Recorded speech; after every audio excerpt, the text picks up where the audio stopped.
Welcome to our MMA channel, where we explore the most exciting events of MMA history. Today, we're going to delve into the world of grudge matches in MMA and look at 10 of the most intense rivalries that were never fully resolved. These are the matches where the bad blood between the fighters persisted long after the fights were over, and where the fighters involved just couldn't seem to settle the score. From Conor McGregor versus Nate Diaz to Tito Ortiz versus Ken Shamrock, these are the 10 grudge matches that didn't settle the beef.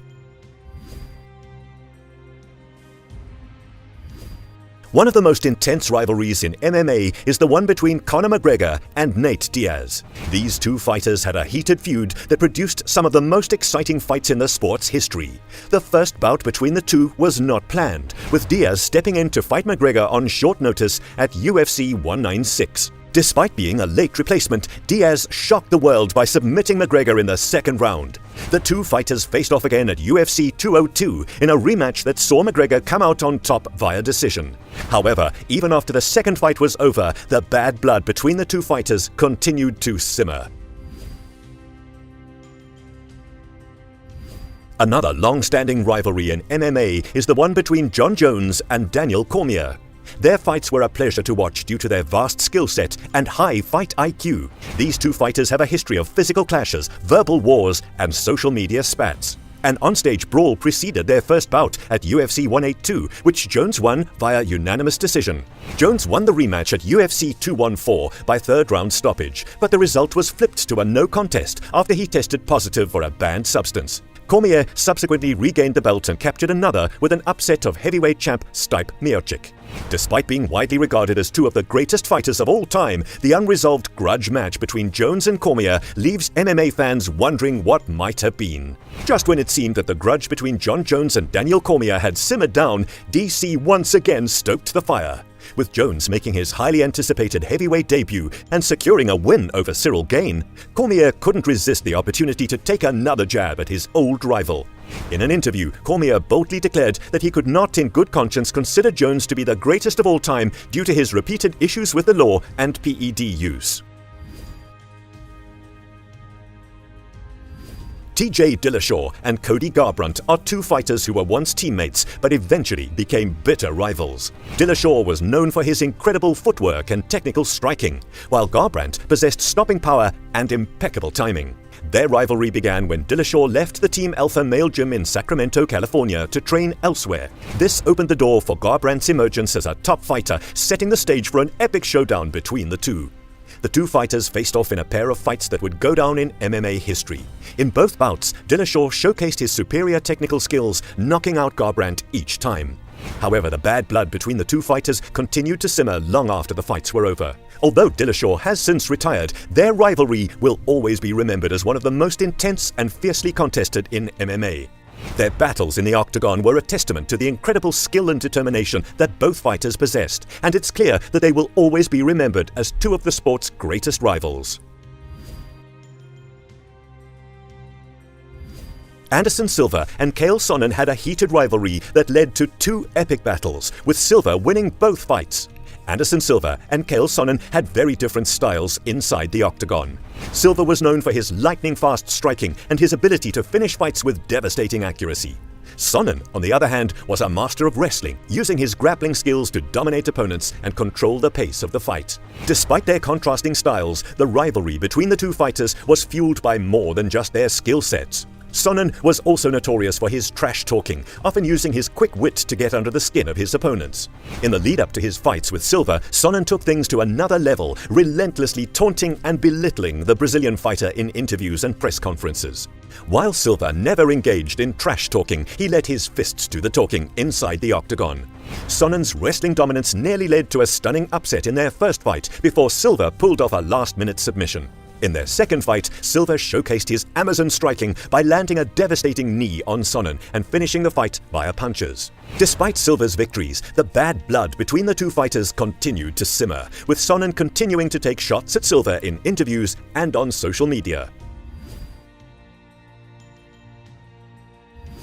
Dominic Cruz and Uriah Faber have a long-standing feud that saw them face off 3 times, with Cruz winning all 3 fights. Their rivalry goes back to their respective days in the World Extreme Cage Fighting promotion back in 2007, with Faber submitting Cruz in their first encounter.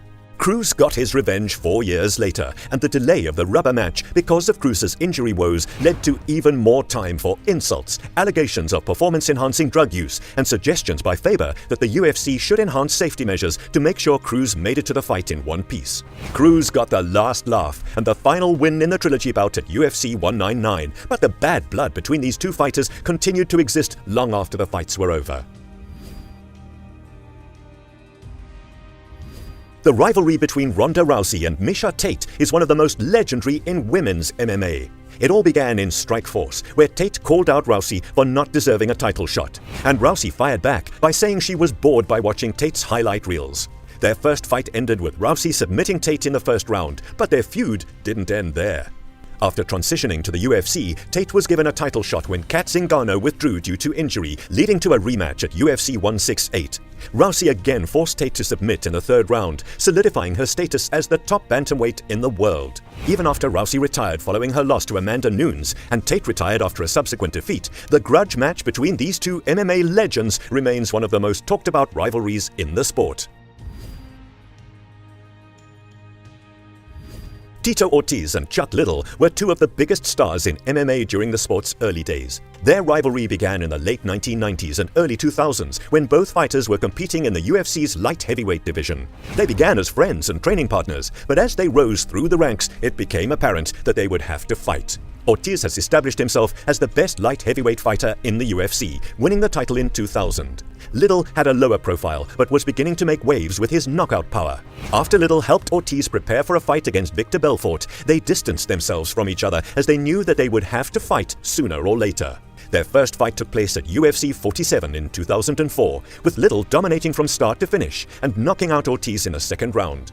Their second fight took place 2 years later at UFC 66, with Liddell stopping Ortiz once again in the 3rd round.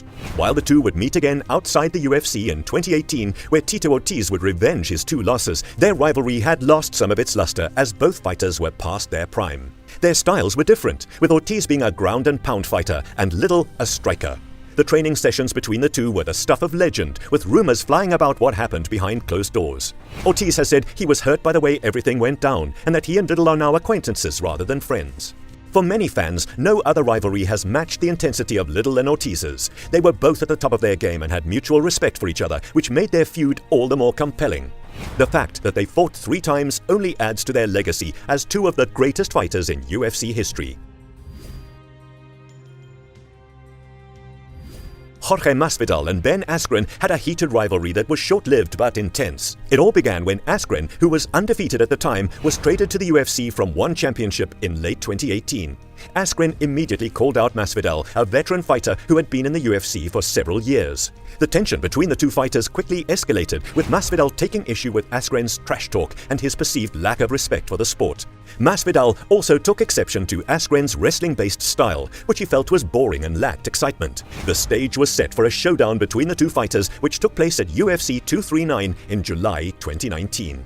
In what is now one of the most iconic moments in UFC history, Masvidal ended the fight in just 5 seconds with a flying knee that knocked Askren out cold. The brutal finish sent shockwaves through the MMA world and solidified Masvidal's status as one of the sport's most exciting and dangerous fighters.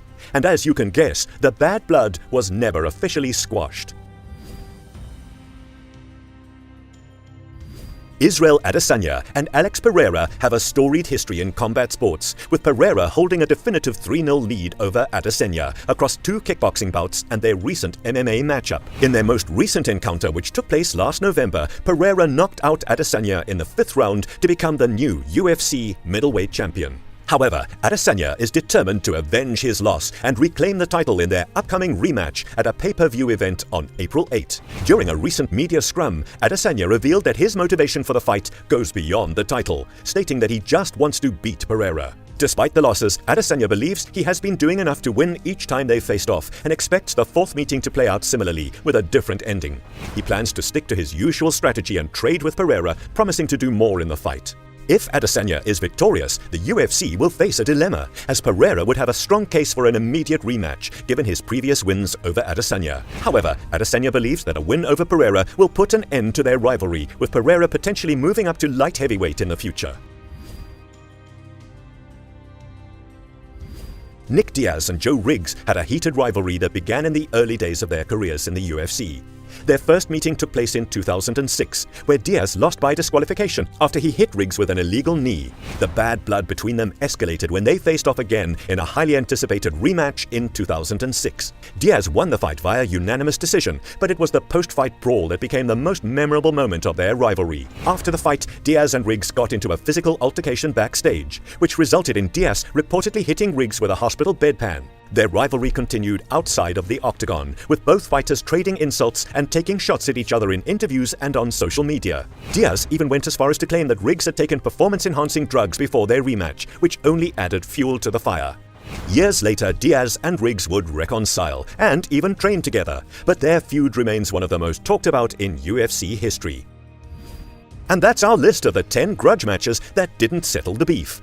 These are the fights that produced some of the most intense rivalries in the sport. And while some of these feuds have since been resolved, others continue to simmer to this day. Which of these grudge matches was your favorite? Let us know in the comments below.